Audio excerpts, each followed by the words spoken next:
Um bom dia para você, meu querido amigo, amiga, que me vê todos os domingos aqui em Brasília e em outros lugares onde esse programa é reproduzido. Eu não tenho praticamente tempo nenhum a perder hoje. Eu quero apresentar o testemunho de pessoas consideradas irrecuperáveis. No caso de hoje, apenas uma. Cometeu crimes bárbaros. E há um documentário no Discovery Channel que é apresentado por um psiquiatra chamado Dr. Stone. E no episódio de hoje ele está pesquisando gente que sai fora da escala da maldade das avaliações dele. Quem são essas pessoas? São aquelas que, apesar de toda a calamidade de suas vidas, de fato e genuinamente encontraram o caminho para tornarem-se uma nova criatura. E olha que a gente está apresentando, e eu vou apresentar um caso bárbaro. Por quê? Para acabar com essa conversa aí com você que diz, ai meu Deus, como eu queria Deus, mas eu não consigo. As minhas pulsões, as minhas vontades, os meus caprichos são tão perversos. Eu não nasci para Deus. Conversa fiada, maninho. Você que não quis até hoje. E eu espero que você queira antes que o bicho pegue. Porque esse moço que eu vou lhe apresentar só entendeu o sentido da vida depois que o diabo o levou para a cova e fez dele um cachorro quente e disse, vou te comer gostoso por muitos anos e pela eternidade. Graças a Deus existe. Graças a Deus. Olha lá. 1965, Louisiana. O caixa de uma loja de bebidas leva 2 tiros durante um assalto. Ele sangra na calçada até a morte. O homem responsável por esse assassinato é Billy Wayne Sinclair. Em menos de uma semana, ele é preso e levado para uma prisão de segurança máxima. Com antecedentes criminais por assalto, o jovem assassino tem poucas esperanças de clemência. Em 3 de março de 1967, Billy Wayne Sinclair é condenado à cadeira elétrica.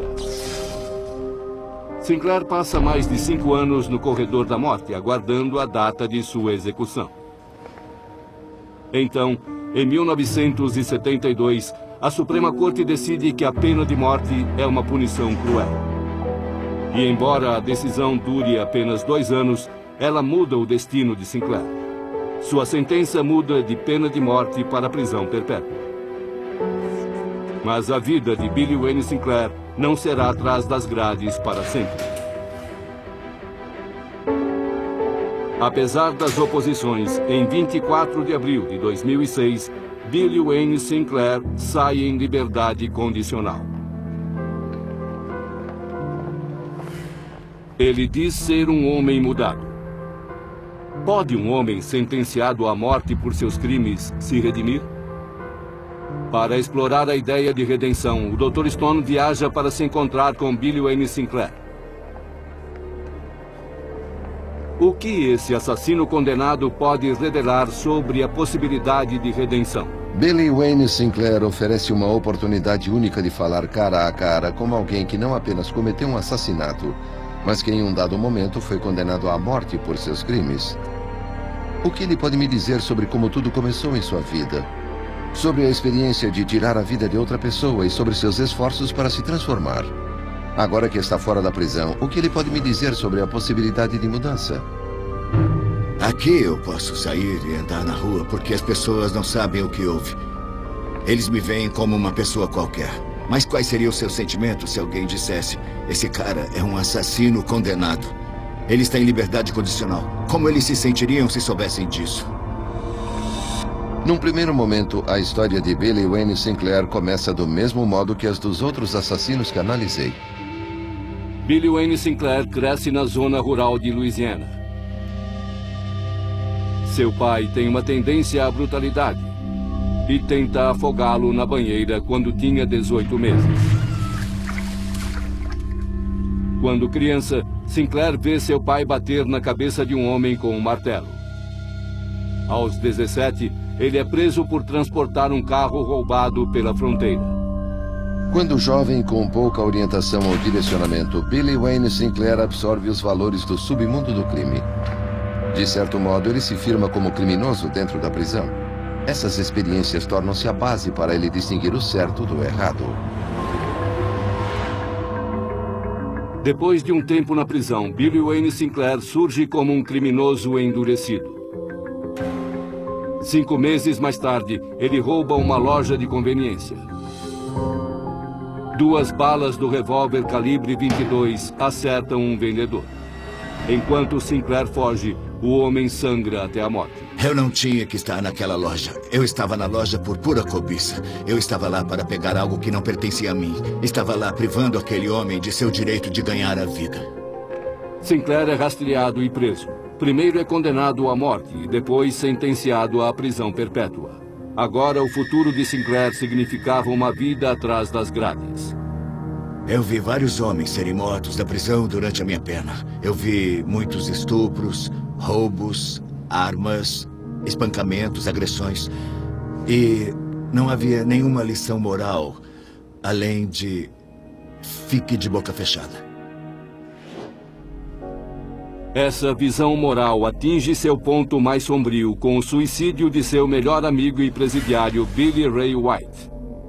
Quando Billy Ray White decidiu se matar, eu estava em uma cela ao lado dele. Eu sabia que isso ia acontecer. E ele decidiu que eu tomaria parte daquele pacto suicida. Billy Ray sabia que quando ele cortasse os pulsos, que aquela não seria uma morte rápida. E ele sabia que haveria a possibilidade de eu chamar alguém e pedir para parar com aquilo, ou deixar acontecer. Houve um momento ali pelas 4 horas da manhã, quando um guarda andava fazendo sua ronda, que Billy Ray ainda não estava morto, mas perto da morte.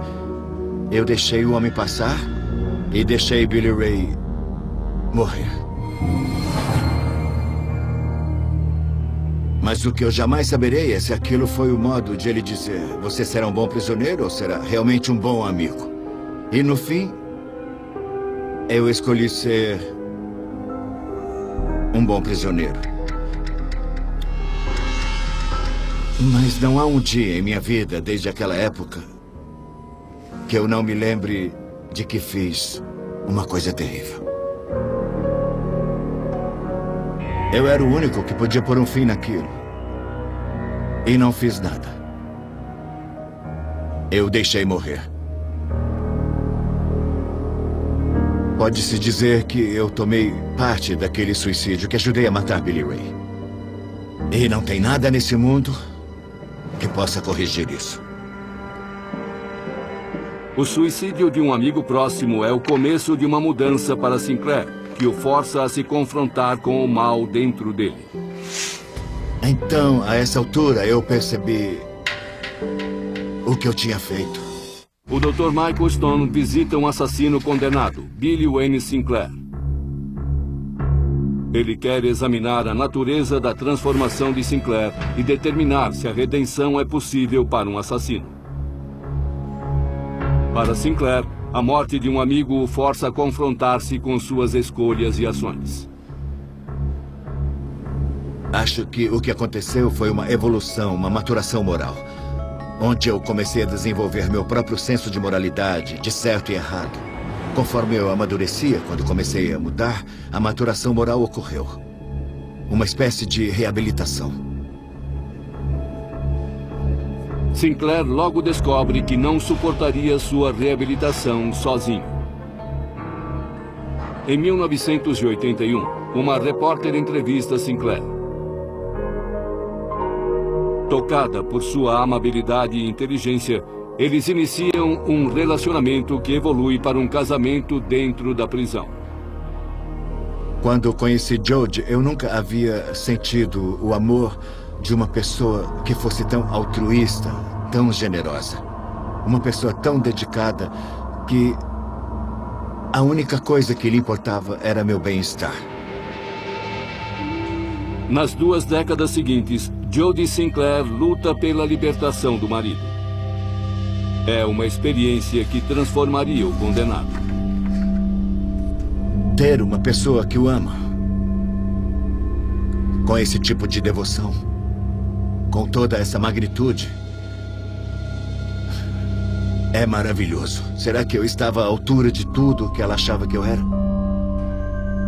Para Sinclair, sua transformação para o caminho da redenção envolve essencialmente uma renúncia ao código criminoso que definiu sua vida por tanto tempo. O suicídio de seu amigo e o amor de uma esposa são passos nessa direção. Mas para se redimir das más ações anteriores, é preciso aceitar a responsabilidade por seus atos. 1990. Durante uma audiência para a liberdade condicional, Sinclair se depara com aqueles que foram atingidos diretamente por seu crime. É um confronto que o marcaria para o resto de sua vida. O pai de J.C. Boden estava lá naquela época. Ele estava em uma cadeira de rodas. Foi a primeira vez que o vi como um ser humano. Ele estava chorando, estava em lágrimas. E ele dizia: ele matou meu filho.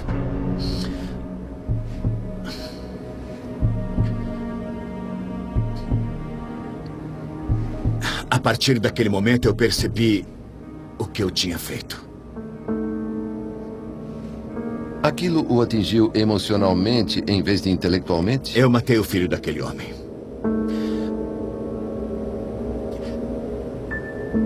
Eu não tinha matado um vendedor.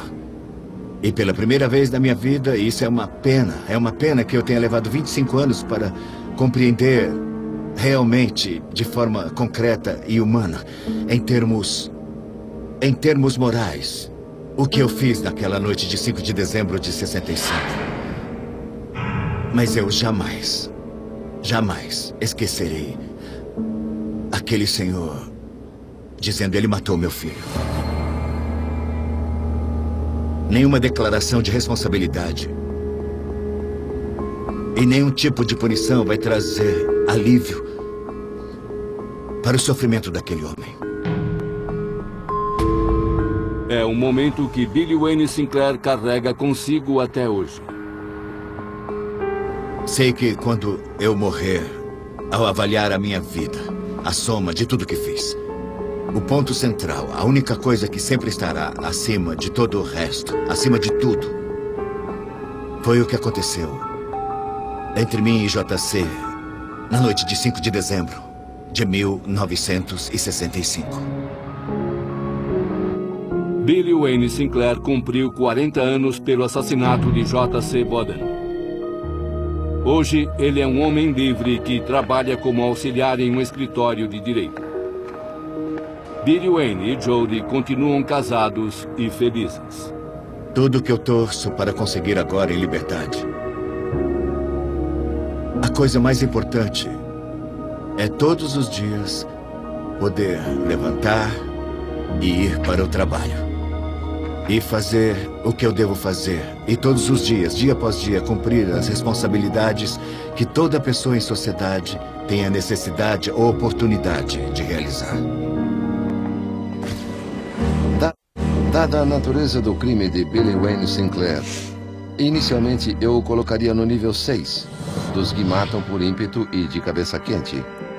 Depois de conversar com Sinclair e analisar sua vida desde que foi solto da prisão, não sei se ele deve ser classificado no meu índice da maldade.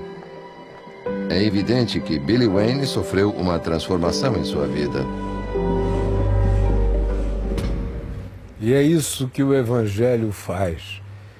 Desclassifica, desadequa o indivíduo a fazer parte do índice da maldade do Dr. Stone. Sai da escala, cai numa categoria para a qual a psicologia praticamente não faz previsões.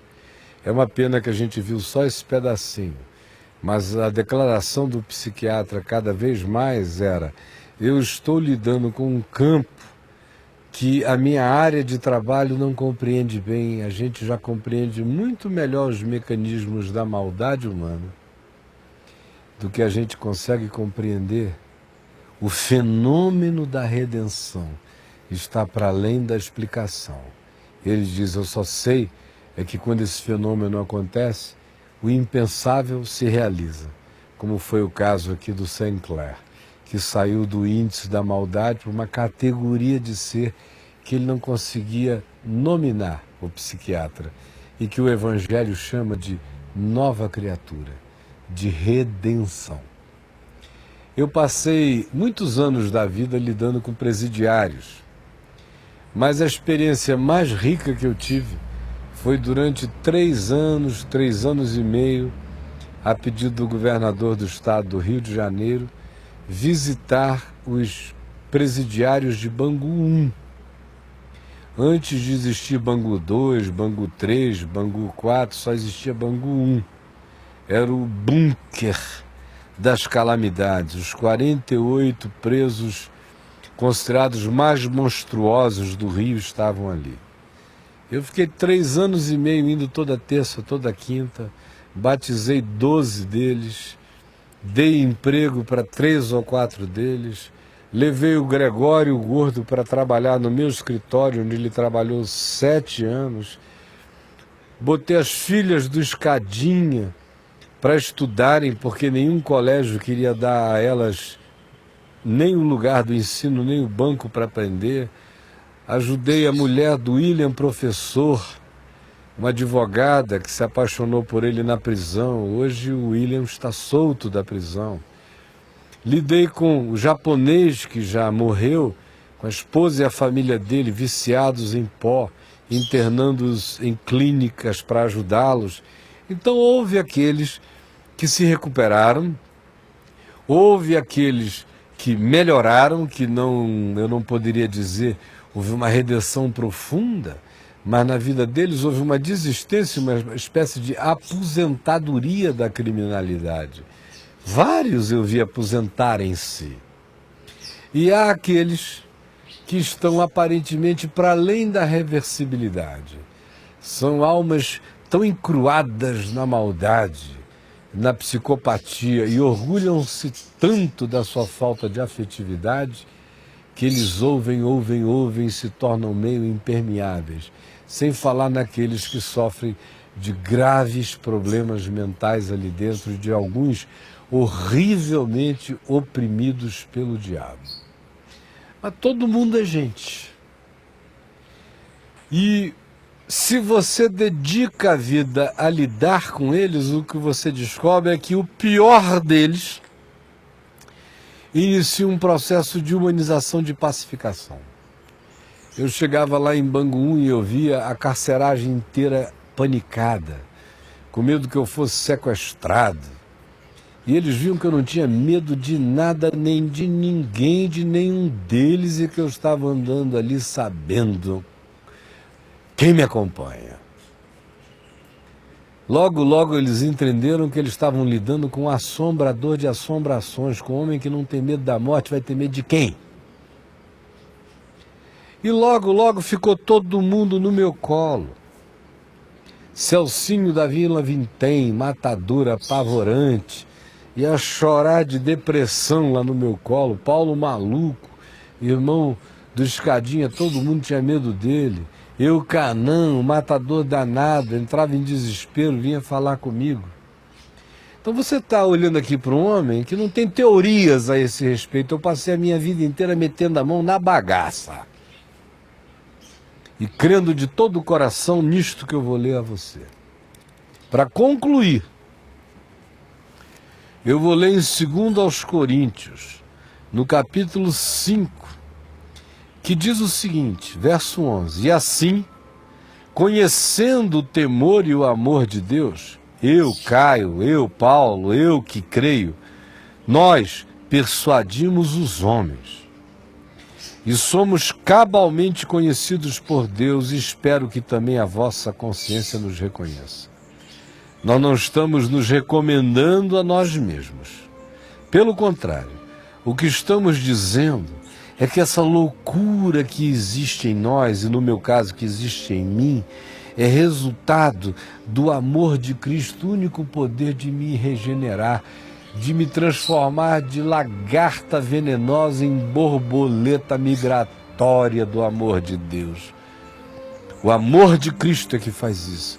Quando entra em nós, no caso aí do Sinclair, o amor de uma mulher, a consciência aguçada pelo suicídio de um amigo e a graça de Deus trabalhando no silêncio da prisão, no conjunto das catástrofes, construindo uma história de amor, de um amor constrangedor.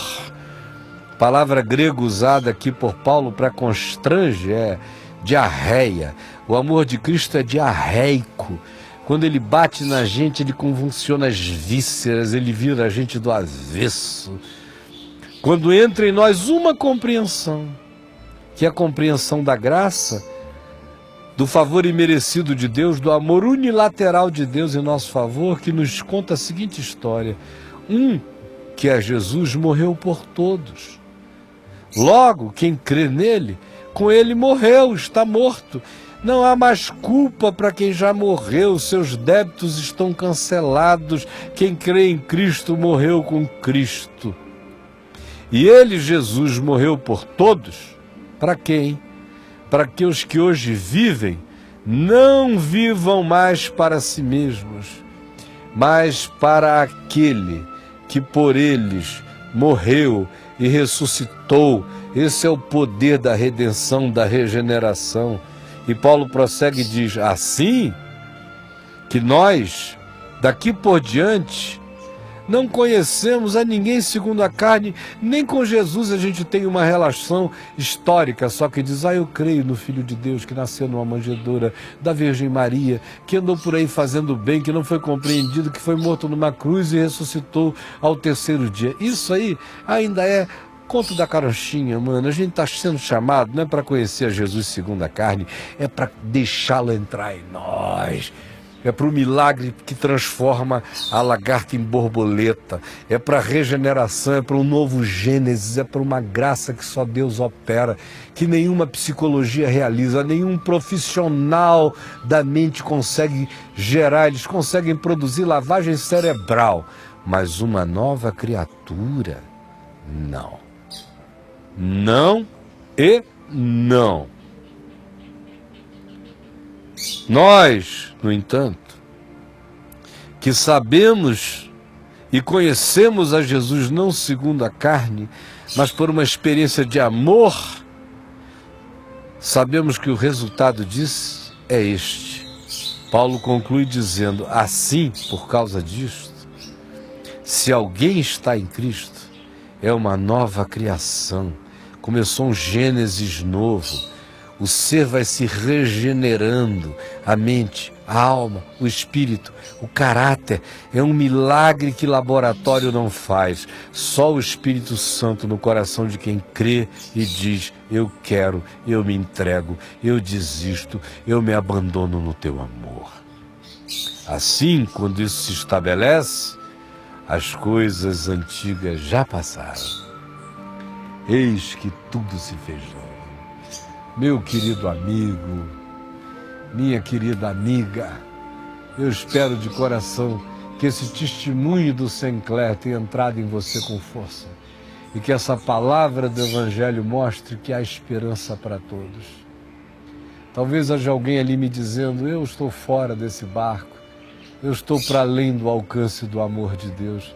Quero lhe dizer uma coisa, não existe esse lugar tão distante onde o amor de Deus não levante, vá lá e agarre você e traga para o coração dele e diga, você é meu, para com isso, para com isso. Você viu passando aí o tempo todo o convite para o Parlamundi, não é para reunião na Legião da Boa Vontade, a Legião do Caminho da Graça, num auditório alugado por nós, assim como a gente alugou uma La Salle, assim como eu posso alugar o auditório da penitenciária.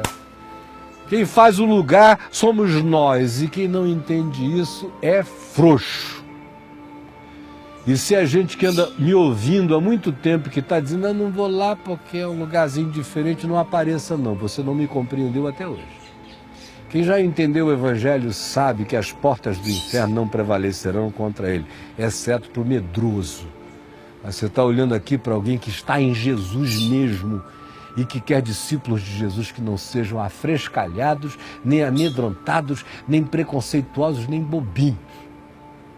Entendeu?